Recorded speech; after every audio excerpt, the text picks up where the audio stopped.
Alright guys, so welcome back to my channel. This video is going to be about 1 month into flight training at 55.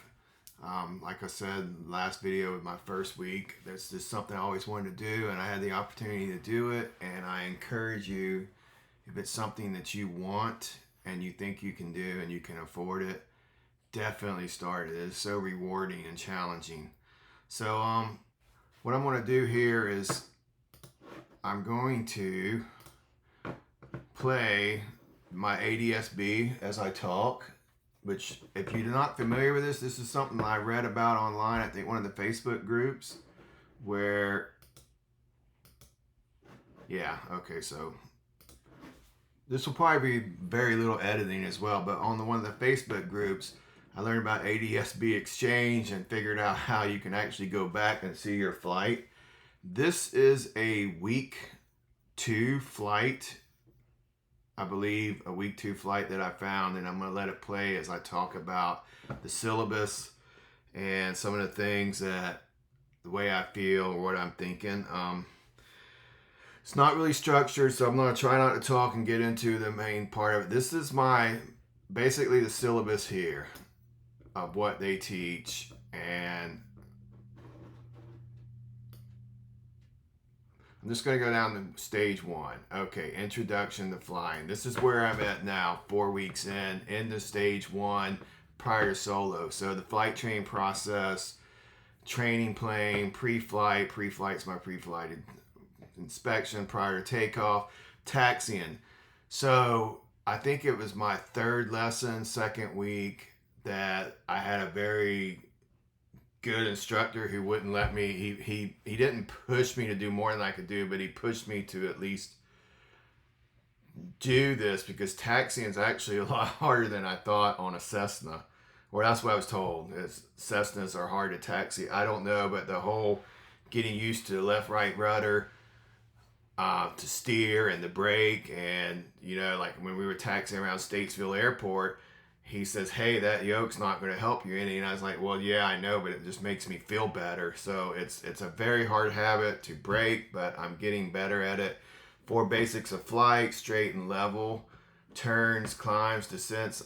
4 weeks in, I pretty much am getting better at that. And what I've learned is it's just like sport bike riding, which you're going to hear me reference a lot, is the execution of it is not so hard to do. It's the precision of it. It's the maintaining what you need, the level, and falling back and like rolling out of your turns at the right time, getting to, like, maintaining altitude. So it's the precision is what I've learned. It's like the flying's not hard. It's the precision and maintaining that precise heading or wherever you want to do, especially as a student when there's so much going on. And after, like, towards the end of the flight, it's like with communications, I've gotten to where I can do the communications at the beginning of the flight, but what happens is I have to try and structure the communication before I actually say it, and by that time I may have covered more time, or it interferes with me flying a plane now. It's just not natural, even though I know what to do. Slow flight, I want to talk about. I've done some slow flight, and it's kind of a weird to get there, but basically I was introduced to slow flight. I've tried it a couple times where you maintain just a speed, but pitch it up, pitching down, or nose up, nose down. I'm starting to get a hang of that, but I would not say I'm the best by far. Of course, I think my expectations are higher than others, or my instructors, but that's just me. So I'm going to scroll down to like module 1 and 2. Like, this is what I'm talking about, where we've done. Oh, I want to talk about normal takeoff. The same instructor who took me to Statesville and made me taxi around there, which I'm very appreciative of, he also said, oh, by the way, you're taking off. And it was an assisted takeoff, but I'm glad that they don't allow me to, I don't want to say force my hand, but they encourage me to, like, that I have to do this and try it. And actually the things that happen so fast that you really don't have time to get scared, or I don't. I mean, not at Statesville. I mean, and it was fun. It's like it's a great thing to do. Collision avoidance, that's just looking around, making sure, following other airplanes if you can. The CFI at this point is basically tracking the other planes and letting me know, which is what I would expect. Radio comms, like I said, I'm doing more talking, but that's really been like only like week 3 and 4 that I really started trying to do the radio communications. Collision avoidance, same thing. Climbs, I'm learning to put power in and take power out for the climbs and descents. 4 weeks in, my straight and level is pretty good, but I have a tendency to watch the altimeter instead of the horizon, and it's like I want to chase altimeter. And I'm also learning that about how trimming and nose up, nose down, how you'll chase altitude with speed, which is basically lift. And if I'm saying this wrong, understand I am a new pilot in training, so what I say may be wrong, and I just want to clarify that. But so like turning to a heading, I'm getting that down. I'm more confident in doing these things, but when I start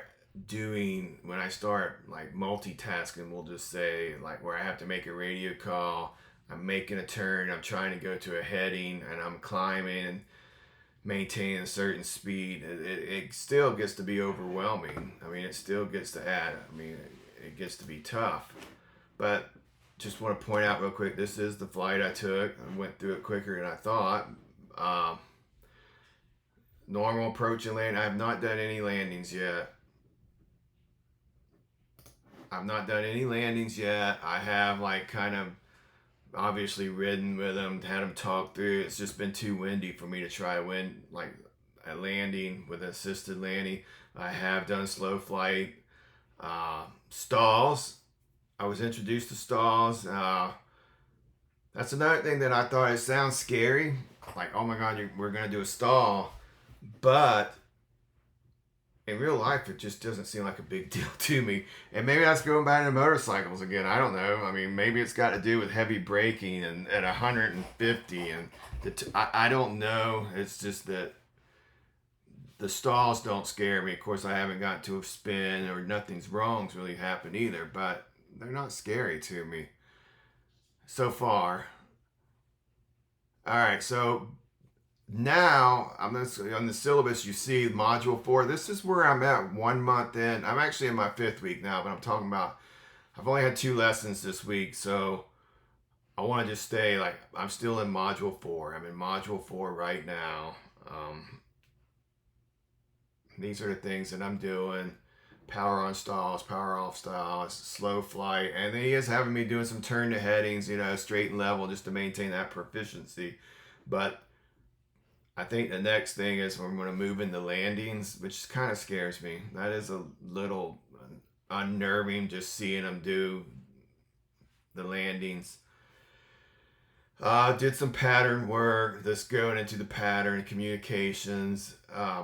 But I'm going to close this because I don't want to drag these on a long time. But I want to say that other than the precision, I'm learning that the maneuvers are not so hard. It's keeping the precision, and also I'm learning to trust the plane more.